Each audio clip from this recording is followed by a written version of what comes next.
नाज़रीन, आवाज़ न्यूज़ में भलीकार आऊं आहियां बिशारत सुमरो। हलंदासीं हेडलाइंस तरफ़।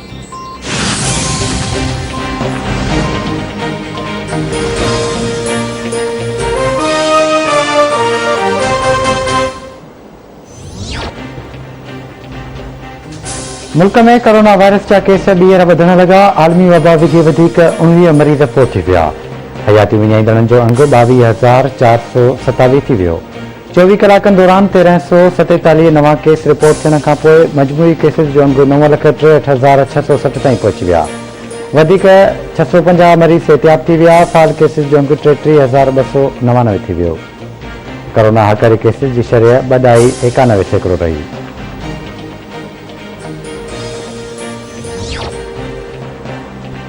भारतीय दहशतगर्दी जो मामलो आलमी सतह ते उथारींदासीं। दुनिया खे ॿुधाइबो त भारत कहिड़ी तरह दहशतगर्दनि जी फंडिंग थो करे। भारत जी कश्मीर पॉलिसी बिल्कुलु नाकाम थी चुकी। परॾे वज़ीर शाह महमूद कुरैशी जो बयान।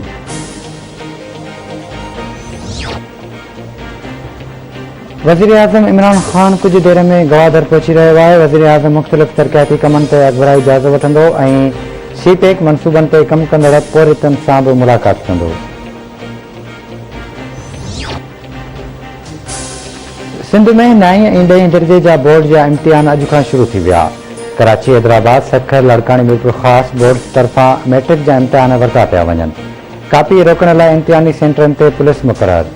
कराची में फिज़िक्स जो पर्चो आउट थी वियो।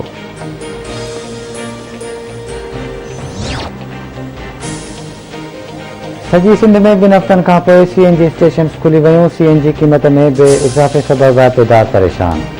वाइपेदारनि जो चवणु आहे त बजट खां पोइ CNG अघ में 16 रुपया किलो इज़ाफ़ो कयो वियो आहे ऐं पंप मालिकनि क़ीमत 140 रुपया फ़ी किलो मुक़ररु कई आहे।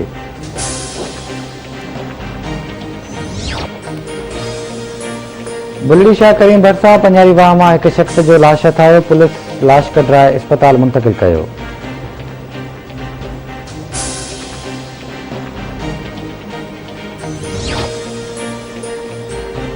पनियाकिल में सांगी पुलिस जो अनोखो कारनामो। पुलिस जी ज़ियादतियुनि ख़िलाफ़ एहतजाज कंदड़ ॻोठ रसूल बख्श आलमाणी जे रहवासियुनि ते पुलिस जी लठबाज़ी ऐं तशद्दुद।